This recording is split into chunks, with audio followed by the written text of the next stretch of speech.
Mesa Política. Una mirada feminista para avanzar en la igualdad. Hola, ¿qué tal? Hola, ¿qué tal? Muy buenos días. Lunes 9 de febrero del 2026, pues una emisión más de Mesa Política, una mirada feminista para avanzar en la igualdad. Y pues como siempre, agradecer la presencia de ustedes aquí en una emisión más. Estamos ya pues al aire también en Facebook, en nuestras redes sociales. Recuerde que nos puede dar likes, puede compartir también esta mesa que pues es la única en su tipo, es una mesa política con un análisis feminista de alto nivel, así que estamos muy contentas de que nuestras analistas estén aquí. Pero antes de darles la palabra, déjeme recordarle el número telefónico en cabina 55 35 08 40 no, a ver, le digo, 55 35 08 47 61. Sí estaba bien, sí estaba bien. De repente se me bailó un número, pero ahí está. Este es el número de cabina, pero también nos puede encontrar en las distintas redes sociales de CIMAC Noticias, en Facebook, en X, en Instagram y por supuesto en YouTube, en TV CIMAC. Ahí va a encontrar también la transmisión de este programa y use dos hashtags para poder seguir comentando los temas que aquí vamos colocando. Uno de ellos es CIMAC Radio y el segundo es periodismo feminista. Y bueno, darle también y recordar que todos los jueves en punto de las 11 de la mañana a través de la frecuencia de 97.3 de FM en esa radio, pues va a encontrar la retransmisión de este programa y hoy simultáneamente pues tenemos, ya lo sabe, a Radio Monarca 106.7 de FM. Esta radio está ubicada en el municipio de Contepec, en el estado de Michoacán, y también nos puede escuchar de manera simultánea en Radio Joco 106.9 de FM, ubicado en el municipio de Jocotitlán, en el estado de México. Bueno, pues yo soy Lucía Lagunes Huerta y le doy la más cordial bienvenida para que arranquemos esta mesa a Imelda Marrufo. También bienvenida Imelda, Marta Tagle y Angélica de la Peña, nuestras tres analistas de los lunes. Y bueno, no podíamos dejar de hablar de un tema que está colocado, que incluso ayer, y lo decíamos antes de entrar a esta emisión al aire, Marta Tagle y Angélica de la Peña lo comentábamos, el caso de Epstein y lo que ayer ocurrió también en el Super Bowl, donde las víctimas llaman y demandan a la justicia precisamente de Estados Unidos para poder responder a un fenómeno, Imelda Marrufo, que tiene que ser tocado con mucho cuidado por la cantidad de nombres que surgen en los expedientes, pero que hay algo que coloca en el centro el caso Epstein, que es precisamente la trata, la pornografía infantil, el abuso de hombres poderosos hacia niñas, precisamente con fines sexuales, etcétera. Imelda Marrufo, bienvenida. ¿Cómo lees tú precisamente el caso en sí mismo? Hola, ¿qué tal, Lucía? Pues muy buenos días, saludándolas, por supuesto, a Marta, Angélica y a quienes nos escuchan, efectivamente, que compartan esta transmisión.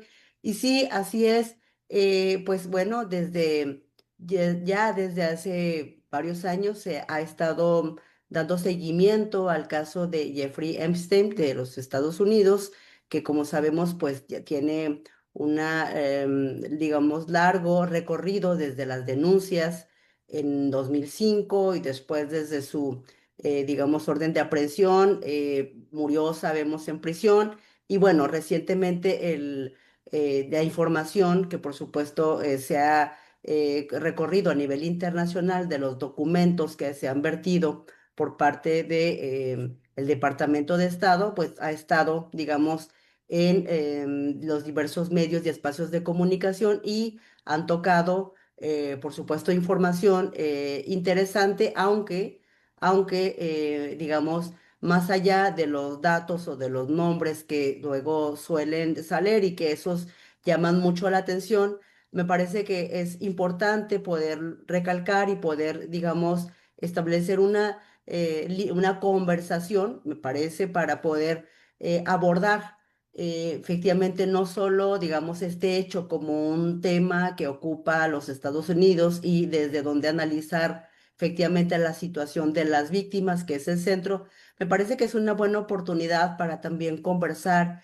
qué ocurre desde la experiencia mexicana y qué ocurre también desde lo que ha pasado en México para poder, digamos, atender, prevenir y sancionar este delito. Y me parece que esa es una oportunidad importante. Yo quiero plantear que, digamos que en México también hay un recorrido importante de denuncias, Lucía, que sin embargo también desde la denuncia misma de las víctimas y de todo lo que está en juego a la trata de personas, específicamente de mujeres, de niños, que son las que más se han registrado en México y también denunciado, pues nos habla también de efectivamente temas que son comunes o afines cuando se comete este tipo de delitos, ¿no? Y cuando se atienta contra la vida y la dignidad de las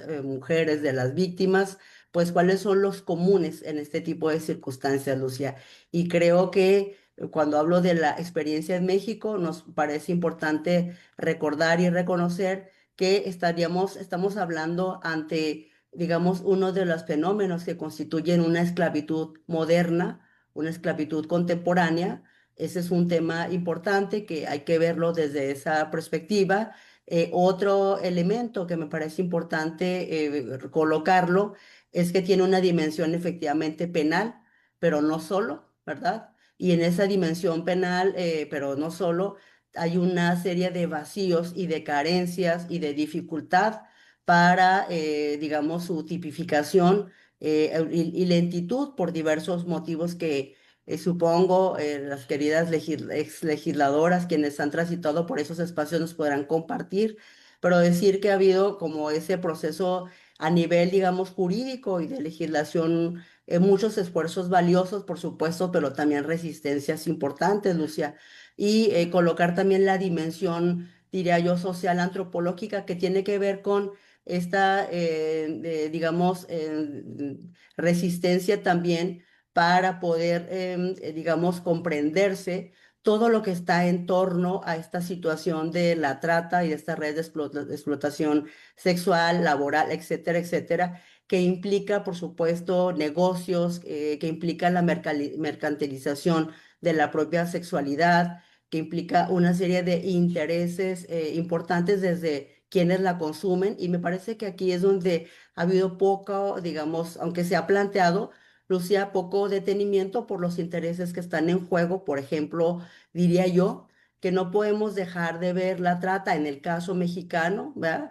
Sin articularla con los fenómenos y con la situación de desaparición y desaparición forzada. No podemos dejarla fuera de ver la trata en relación también con la prostitución ajena. No podemos dejar de, digamos, de verla desarticulada con todo lo que está en relación con esta sexualidad, digamos, diría yo, deshumanizante, que para muchos casos y en muchas situaciones incluso constituye este tipo de mercantilización como un estatus. En el caso de las relaciones de poder, por ejemplo, que siempre están presentes las complicidades, y eso se ha visto en Estados Unidos, pero también en México, ¿no? Este es el caso que yo encuentro como para poder conectar este caso de Jeffrey Epstein con la realidad mexicana. Y en esta realidad mexicana de lo que sí podemos asegurar, ahora se ve también en los Estados Unidos, en este caso, pero también en México, este hilo de la impunidad y, por supuesto, de una estructura institucional que está, digamos, plagada, pues, de esto, de impunidad. Yo nada más quiero recordar dos casos que traerlos a la mesa, Lucía, el caso de las denuncias que hiciera Lidia Cacho por allá después del 2005, en el cual recordábamos hace días el libro que ella publicó, Los demonios del Edén, y por supuesto lo que a ella llegó incluso en su vida de amenazas, persecución, ¿no? Esta es una experiencia mexicana, pero también quiero traer a colación los casos más de hace 10 años atrás, más de 10 años atrás, como fue el caso que incluso ustedes nos apoyaron en documentar en el caso de Ciudad Juárez, que tiene que ver con las víctimas de Arroyo en Navajo, que son alrededor de 20, cerca de 28 mujeres, niñas y jóvenes que fueron desaparecidas entre el 2009 y 2011 y cuyos restos se encontraron desafortunadamente a las afueras de Juárez en 2012 y 2013, que constituyen esta línea de la que yo estoy hablando, donde había una prostitución ajena, Lucía, desaparición y feminicidio documentado, acreditado, en la cual participaron diversas redes de complicidad, como fueron autoridades locales, con vinculación en policías federales y bueno, toda esta estela de este caso ejemplifica un poco lo que yo estoy hablando y desde ahí yo quiero como lanzar este tipo de circunstancias. La trata, por tanto, pues no es invisible, está invisibilizada. Me parece que eso hay que decirlo con todas sus letras y desde ahí yo quiero jalar como este hilo, colocando la impunidad institucional, por supuesto, y bueno, todo lo que está en el centro. Insisto, el consumo de todo, de todas estas diversas hechos, ¿verdad? Y actitudes y acciones, por supuesto, no están suficientemente planteadas, inclusive En el, me parece que hay que ponerlo en el centro de nuevo de esta discusión. Absolutamente. Y qué bueno que recuerdas estos otros casos, bueno, a Lidia, que desde mucho tiempo atrás, ahora que tú lo estabas señalando, Imelda, yo recordaba el primer informe que hace la relatora especial sobre pornografía infantil que vino a México, que por supuesto habló en ese entonces con Lidia Cacho, que era la directora del CIAM, y cómo identifica la inacción de las autoridades en México, que no reconocían en ese momento esta, este riesgo de la infancia, sobre todo de la infancia que estaba en situación de calle, a la violencia sexual de turistas que viajaban a Cancún, Veracruz, Tijuana, Ciudad de México, etcétera, en busca precisamente de víctimas infantiles que compraban de manera recurrente en nuestro país y cómo la autoridad mexicana no reconocía este riesgo y era uno de los principales señales preocupantes que narraba precisamente Ofelia Calceto Santos, que era el nombre de la relatora de ese primer informe. Vamos a ir a un corte de estación, regresamos precisamente para seguir hablando de este tema que no es solamente el caso Epstein en Estados Unidos, sino cómo es la red de colusión de estos hombres poderosos que encuentran la impunidad en Estados Unidos y en muchos otros lugares de nuestro territorio nacional y de otros espacios. Angélica de la Peña, pues todo un tema hablar del caso Epstein, hablar de la trata en México y todo lo que implica, y ya lo planteaba Imelda Marrufo, precisamente las complicidades, la impunidad tan terrible que sigue operando para muchos casos y muy interesante. A mí me parece el valor de las víctimas en el caso de Epstein, que evidencia precisamente la urgencia de que ellas también sean colocadas en el centro de esta investigación, como podríamos hablar en el caso de Julio Iglesias, pero que ese es otro tema, que podemos estar hablando de estos, de los poderosos que parecen buenas personas y que no lo son. No, bueno, todo tiene una explicación desde la genealogía feminista de cómo estos comportamientos machistas, androcéntricos, ven a las mujeres como cosas, como objetos sexuales, no como sujetas de derechos, no como personas que somos la mitad del mundo y, por supuesto, estos personajes que se mueven en estas élites mundiales, pues se manejan con una gran impunidad precisamente porque hay ciertas situaciones políticas y económicas y de poder que lo permiten, y que era, bueno, hasta hace poco tiempo era lo normal. O sea, este tipo de comportamientos de los hombres era lo normal. Es decir, los hombres podían recurrir a la prostitución en donde se encontraban niñas y no había ningún tapujo respecto de pagarles, explotarlas, etcétera. Y me parece que, por desgracia, queridas, si nosotros vemos el primer tratado internacional en el mundo, el primero que se concibió justamente fue contra la esclavitud, y particularmente la esclavitud donde se usaba a las mujeres y a las niñas como objetos sexuales. Esa fue el primer gran tratado internacional, estoy hablando del siglo antepasado, por supuesto, ahora, en estos últimos 30 años, los datos que se nos dan, por supuesto, es de la relatora de Naciones Unidas en esta materia, pero en todos los exámenes y análisis que hacen otras organizaciones, todas coinciden en que en los últimos 30 años en el mundo volvió otra vez a estar presente este grave delito que está inscrito como una violación grave a los derechos humanos: la trata de personas con fines de explotación sexual o con fines de explotación de la mendicidad, de servidumbre humana. Me parece que estamos ante, y claro, la pornografía infantil, el enocinio infantil, por supuesto que están integrados como parte de la trata de personas y con esos fines. De manera que hay un problema mundial terrible, porque muchos de estos hombres se mueven en ámbitos poderosos en donde hay una gran impunidad.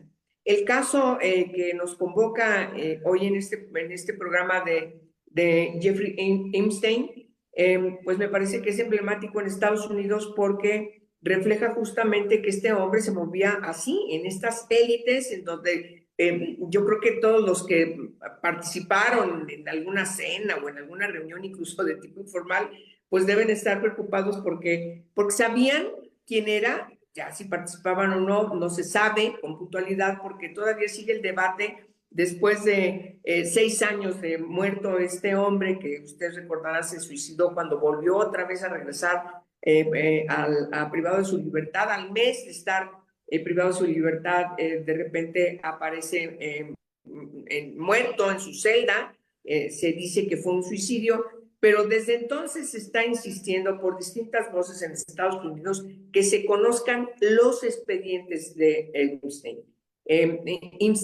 ¿Por qué? Porque se oculta muchos nombres de personas incluso poderosas, empezando la especulación de que uno de ellos pudo ser el presidente de Estados Unidos, y otros expresidentes incluso de Estados Unidos, y personalidades que allá tuvieron una repercusión por haber tenido esta relación tan cercana con este hombre como es el príncipe Andrés del Reino Unido,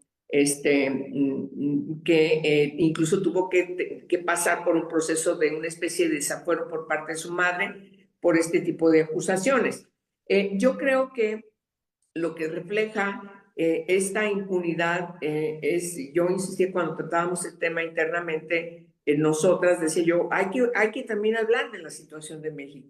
Claro que mediáticamente un hombre de estas características llama mucho la atención, sobre todo porque todavía no se puede ventilar las contradicciones que hay entre los fiscales, el propio FBI, etcétera, etcétera.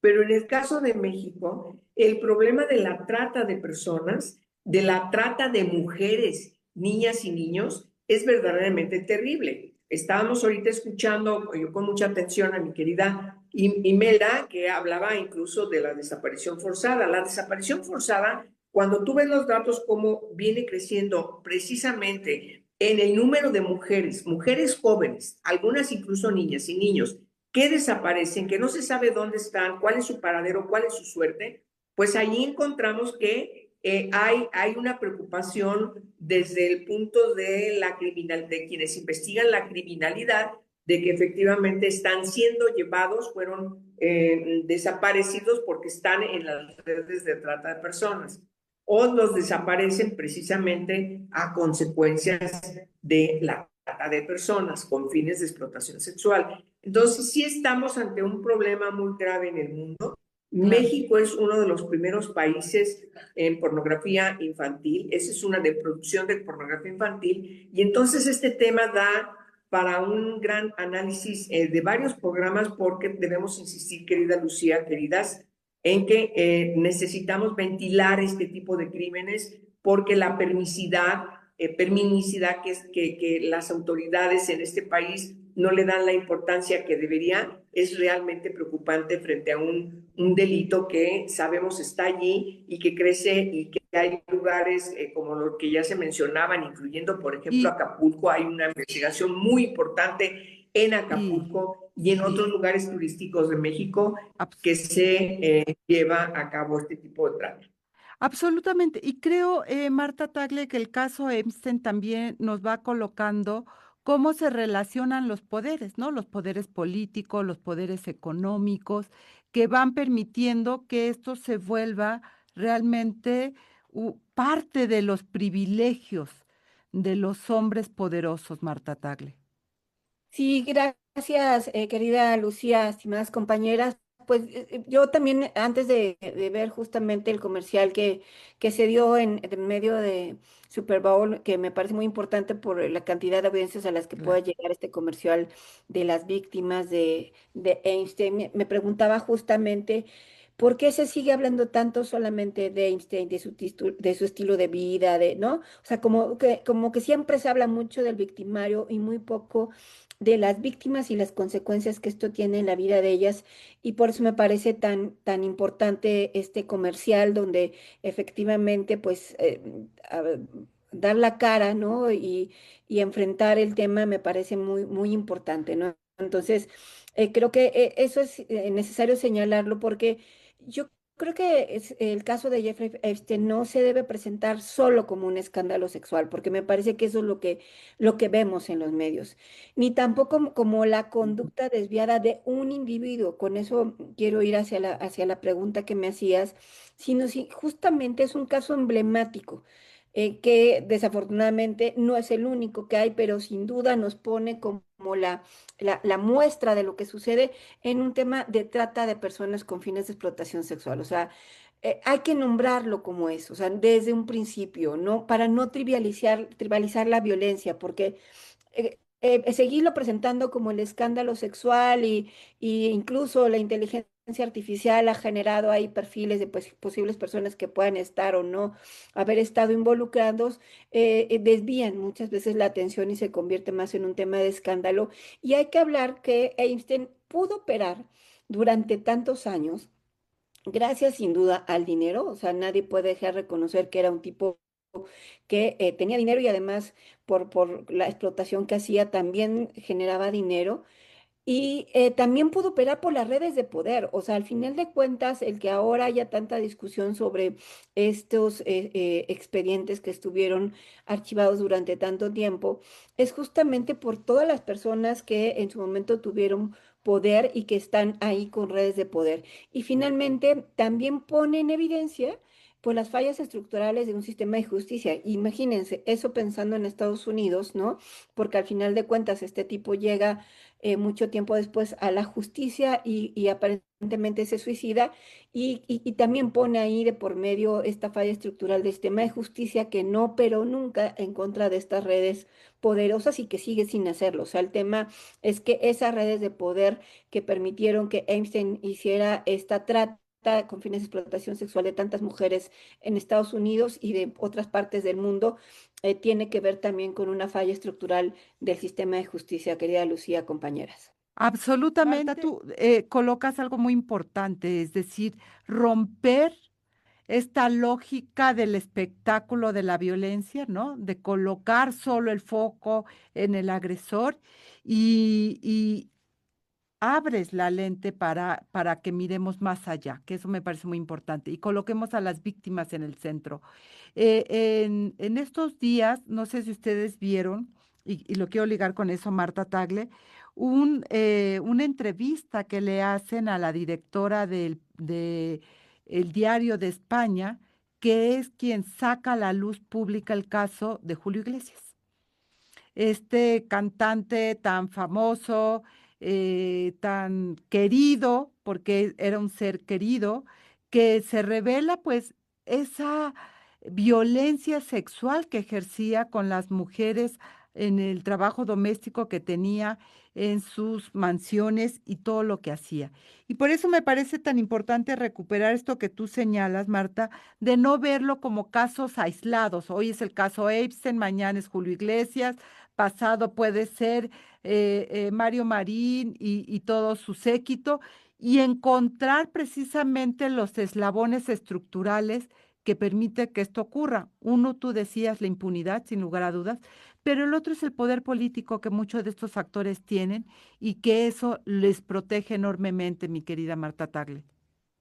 Sí, yo creo que al final de cuentas, como comenta Imelda, ¿no? El hilo conductor que atraviesa estos casos, pues tiene al final de cuentas ver con relaciones de poder y en ese sentido de una subordinación de las víctimas, que en este caso, en el caso de Epstein son fundamentalmente mujeres, pero también pues, se pueden dar de menores de edad y además tratar justamente el asunto como lo es en este caso en particular, que es un tema de trata, porque siempre esperamos que, o cuando se habla de la trata de personas con diferentes fines, particularmente el de explotación sexual, pero también incluso de explotación laboral, siempre se piensa en el secuestro, ¿no?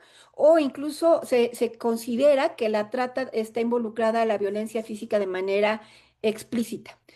Sucede también cuando hablamos, por ejemplo, del abuso sexual y de las violaciones, ¿no? Se pretende que debe de haber violencia física explícita, pero en realidad la trata muchas veces se sostiene, y en el caso de Julio Iglesias está de por medio, a través de la manipulación, del engaño, de la dependencia económica y, por supuesto, del abuso de poder. O sea, creo que estos son todos ingredientes que tienen que ver con la trata y en el caso particular de Epstein, pues se vieron todos estos elementos del delito. Había víctimas menores de edad, había una captación y traslado de estas víctimas a los lugares donde él hacía estas fiestas, había por supuesto una explotación sexual de estas personas y un beneficio para los perpetradores en el sentido de que había esta secrecía de que esto se guardaría ahí y esta complicidad al final de cuentas que había. Y esto nos permite que se entienda que la trata es un delito grave y es estructural. No solamente son conductas privadas que se dan en algunas personas, sino que tiene que ver con estas redes de poder. Einstein no actuó solo, hubo cómplices, hubo personas encubridoras, hubo facilitadores y hubo clientes. Incluso recordemos que pues la socia principal de Epstein era una mujer que hoy todavía justamente está privada de la libertad, está en la cárcel, ¿no? La trata no se sostiene sin estas redes, sin un entorno que No. normalice ese abuso cuando quienes lo ejercen tienen ese poder económico o político.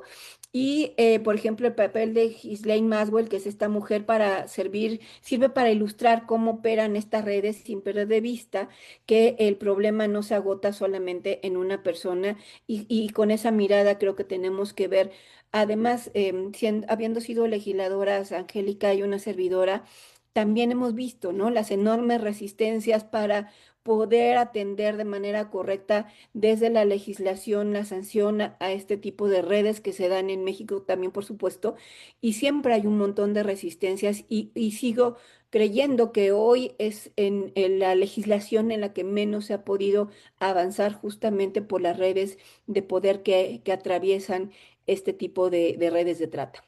Y por eso es tan importante, uno, colocarlo en el debate público con todas sus aristas.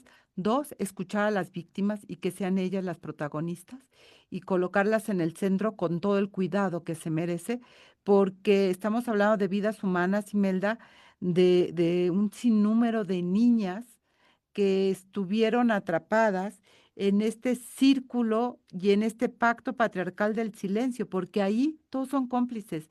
Todos los que participaron, ya sea, como decía Marta, facilitando, mirando para otro lado, trayendo a las niñas, etcétera, son cómplices de un delito que es muy grave y que tenemos que verlo tal cual, así, mi querida Imelda.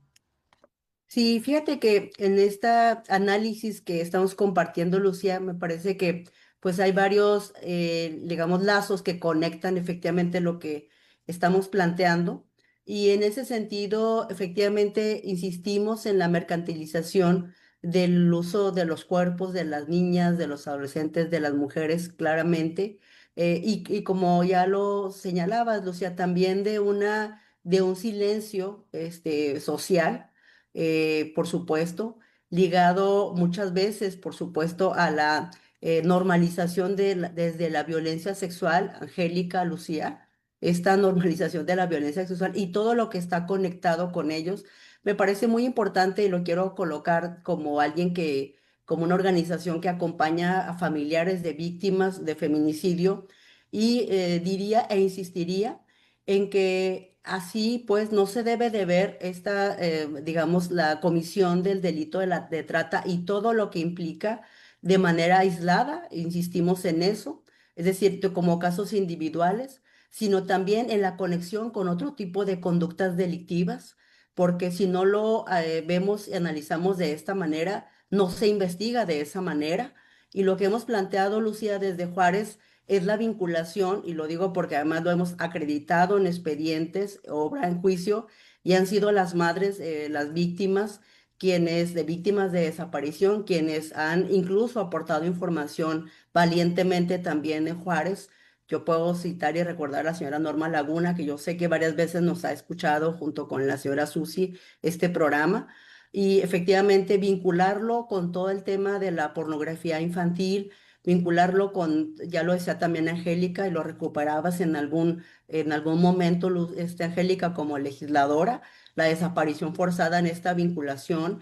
Pero también yo quiero señalar, Lucía, digamos, qué ocurre, por qué no se investiga o cómo se investiga cosméticamente y cómo se previene cosméticamente este tipo de conductas, de situaciones, tanto en Estados Unidos como sobre todo, insisto, en el caso mexicano. Conozco y sé, digamos, digamos, de manera directa cómo trabajan los agentes del Ministerio Público para investigar este tipo de casos, Lucía. Lo conozco de manera cercana porque además la gente que nos conoce sabe que nos reunimos con ellos pues para poder revisar este tipo de asuntos, Lucía, y en México no hay condiciones ni siquiera básicas o mínimas para que la gente, los agentes que investigan puedan hacer su trabajo a pesar de que insistimos en las necesidades que hay para que se investigue. E inclusive ni siquiera hay, digamos, las condiciones básicas de protección a las víctimas que denuncian, Lucía. Varias de ellas, pues por supuesto, se mantienen en alto riesgo. No hay capacidad para generar e interés, yo diría interés para proteger a las víctimas, a las denunciantes. Eh, Y en ese sentido, por eso es que está esta red de complicidades institucionales instaladas y este sistema de impunidad que sigue perpetuándose. Los datos y las em, cifras de México siguen siendo altas. Yo he revisado cifras y datos supuesto. desde hace buen rato y decir que ese tema hay que seguirlo colocando.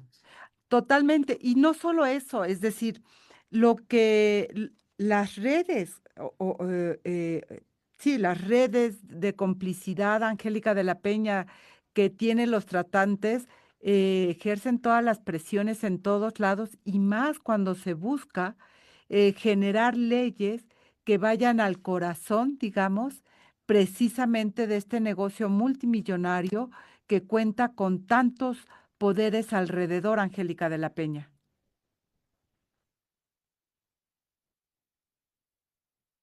Tenemos ahí un tema con nuestra querida Angélica. Parece ser que tuvo un problema con el internet.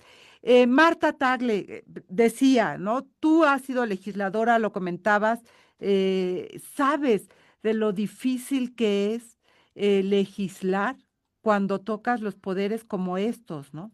O sea, el caso de Lidia Cacho a mí me queda muy claro, finalmente ella terminó yéndose de este país porque el haber denunciado esta red la puso en el foco de riesgo en términos de su vida, de su integridad, y tuvo que irse, simple y sencillamente porque no hubo poder humano, ni político, ni judicial, que le garantizara, pues eso, seguridad, mi querida Marta.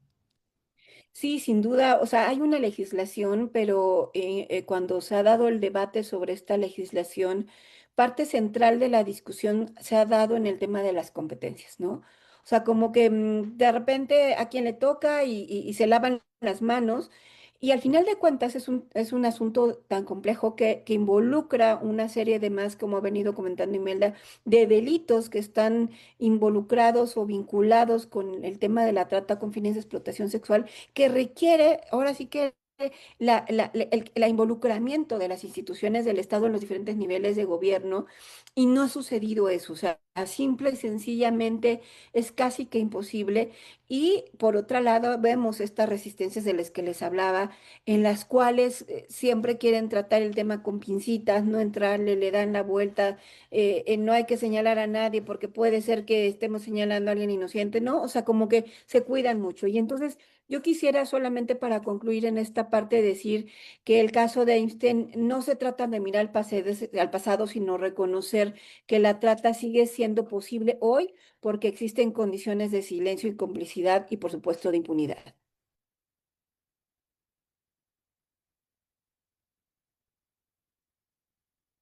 Para que después de, gracias, vamos a cerrar con este tema y regresando del corte, Angélica de la Peña, vamos a venir a este país a hablar de una iniciativa que surgió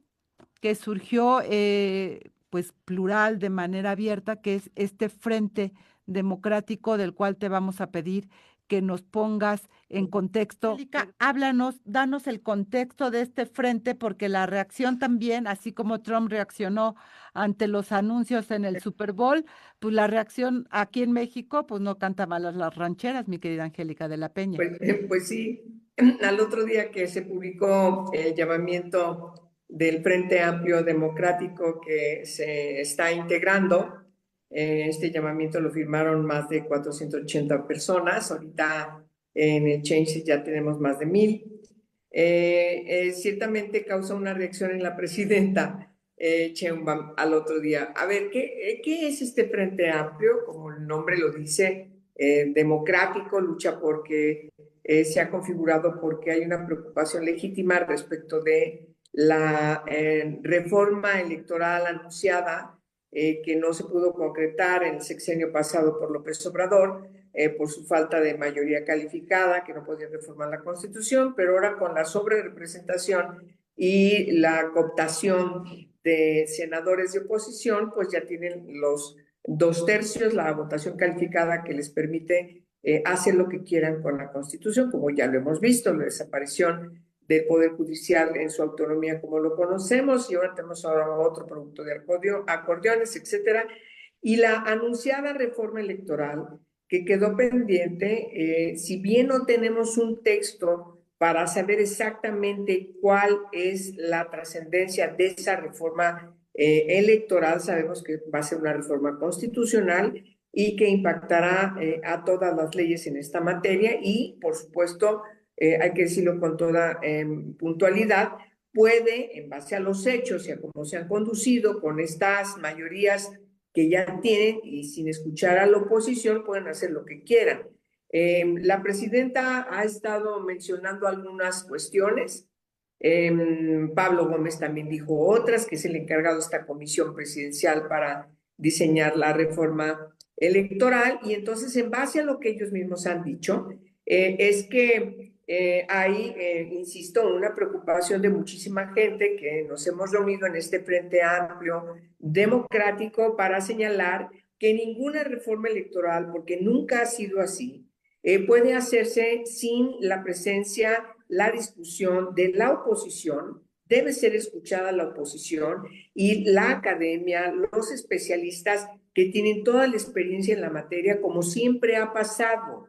Desde la primera reforma de transición democrática en los años 70 y que se concreta en la votación del 79, por supuesto que tuvo en esas mesas de discusión estuvieron todas estas personalidades y los partidos de oposición, de manera que desde entonces todas las reformas que se han emprendido, la oposición estaba ahí presente para dar su punto de vista y por supuesto también abrir los cauces realmente de discusión de la ciudadanía que no pertenece a ningún partido, para que dé su opinión. Y el Frente Amplio Democrático es una integración apartidista, si bien hay algunas personas que formaron parte de algún partido o que forman parte de algún partido hoy, es una organización ciudadana totalmente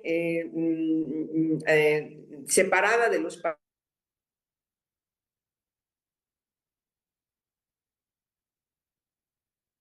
Perdimos Marta Tagle, perdimos a Angélica de la Peña, pero algo que están colocando aquí en el chat a propósito del tema es que lo que debería de tener en el centro es el impacto real de la calidad democrática, que es un tema que tú planteabas, mi querida Marta Tagle, cuando tocamos el tema de la reforma electoral, que pues está como el cuento del lobo, ahí viene, pero no la vemos. Y creo que esa ausencia de transparencia genera todo lo que genera Marta Tagle.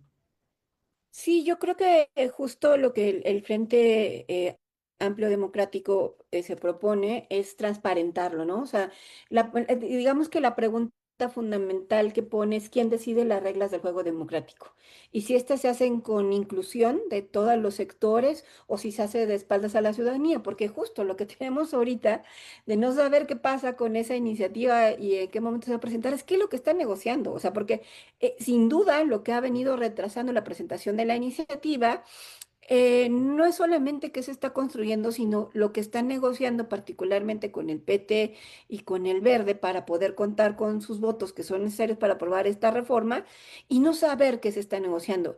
Pero digamos que también siendo total y absolutamente autocríticas de lo que ha sucedido con los partidos en la historia, ¿no? Parte del gran problema es ese, que estas reglas muchas veces no se construyen de cara a la ciudadanía y que en el espacio donde se debería de estar dando esta discusión, que es el Congreso, donde está la representación de la ciudadanía, la pluralidad, no se está discutiendo nada ahí. O sea, ¿qué va a pasar? Va a llegar una iniciativa, prácticamente no va a haber discusión, se va a aprobar, ¿no? Y a la otra cámara y tan tan. Y nuestros representantes, entonces, ¿para qué están? O sea, las y los diputados son nuestros representantes y son los que tendrían que estar dando esta discusión y por lo menos me parece que lo que está haciendo este Frente Amplio es poner sobre la mesa. Melda, pues finalmente está fuera de ese debate. Sí, ya parece que ya regresó la querida Angélica. Efectivamente, que nos terminara de comentar el frente y claro, yo coincido mucho con Marta en el que lo que está en cuestión y en duda es la calidad democrática, no esta discusión y este tema que ni siquiera está, ¿verdad? De que la mayoría y la voluntad y la representación a partir de la cantidad de votos. Entonces me parece, y ahí estás por aquí, Angélica, que ese es Sí. el gran tema, ¿no? Sí, bueno, sí, y ustedes tienen razón, ese es otro de los puntos que está planteado, la restitución del voto libre, que se reconozca la voluntad de votar por quien quieras. Por desgracia, eso ya no es así. La compra de votos lo hemos visto permanentemente en estas últimas elecciones. No es que antes no existiera solapadamente, pero ahora ya es clarísimo cómo los servidores de la nación se la pasan con el padrón de beneficiarios que tienen del programa del bienestar para obligarlos a que voten por Morena o por sus aliados. De manera que sí hay muchos pendientes en el sentido de querer emprender una reforma electoral, pues sí se necesita la presencia que no hay manera de que lo puedas ocultar de los recursos negros, sucios de la delincuencia organizada en muchísimos territorios del país. Ahí está. Es decir, sí tenemos graves problemas que resolver. ¿Es necesaria una reforma electoral?